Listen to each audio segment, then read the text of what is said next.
शिवानंद विद्यालय ओडिया विभाग छात्र मान आज कविता पाठोत्सव को स्वागत।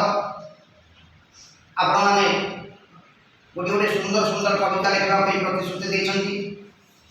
आज एक सुंदर कविता लिखिं आम श्रद्धेय छात्र सौम्य रंजन विश्वास एकादश श्रेणी शिवानंद विद्यालय ओडिया विभाग छात्र से ओडिया विभाग गौरव तांकर गोटे कविता जार शीर्षक हूँ स्वाधीन देशर शिशु।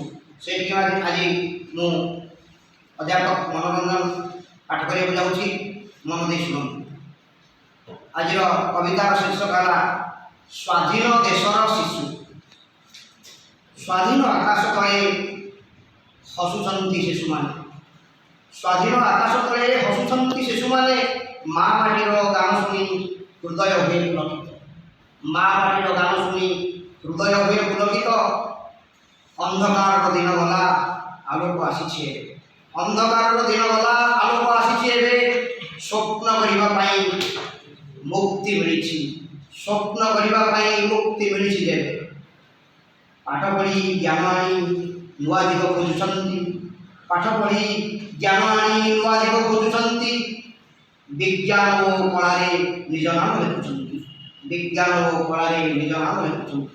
ना अच्छी भय ना अच्छी दासत्वर छाया ना अच्छी भय ना अच्छी दासत्वर छाया। स्वाधीनता देती शिशु मान नुआ आशा नुआ राहा नुआ आशा नुआ राहा। एमिति देश एमिति शिशु आम देशर गर्व स्वाधीन भावना गढ़े नुआ नुआ पर्व।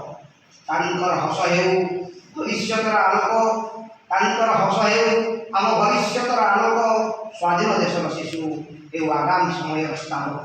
स्वाधीन समय शिशु स्वाधीन देशर शिशु हे आगामी समय स्थापक आगामी समय स्थापक आगामी समय स्थापक।